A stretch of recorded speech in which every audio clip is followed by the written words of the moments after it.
La vengeance est un plat apparemment plein de douceur, qui laisse, en fait, un goût très amer au fond de la gorge.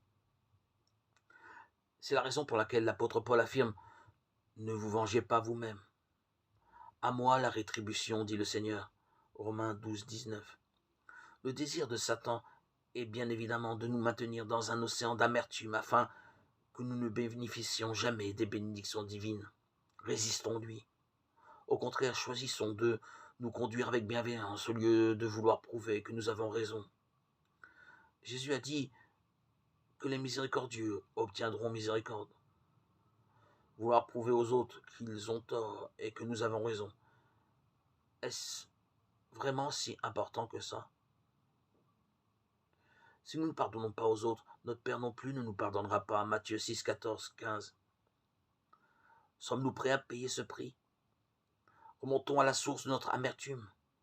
L'origine est souvent cachée au plus profond de nous-mêmes.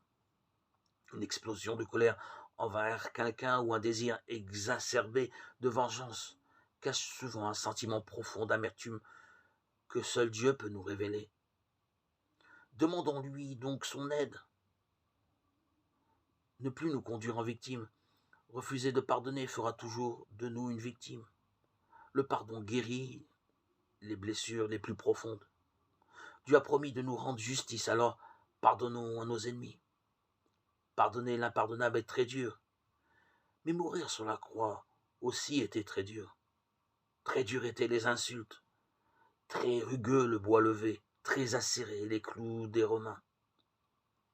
Les faibles ont besoin de vengeance. La miséricorde est le privilège des êtres forts et courageux. Apprenons à être forts et courageux. Heureux les miséricordieux, car ils obtiendront miséricorde. Matthieu 5, 7. Apprenons donc la bienveillance. Demandons l'aide au Seigneur. Par nous-mêmes, nous ne pouvons rien. Sans lui, nous ne sommes rien. Lui seul peut nous donner ce sentiment, ce désir de pardonner. Pardonner du plus profond de notre âme, du plus profond de nous-mêmes.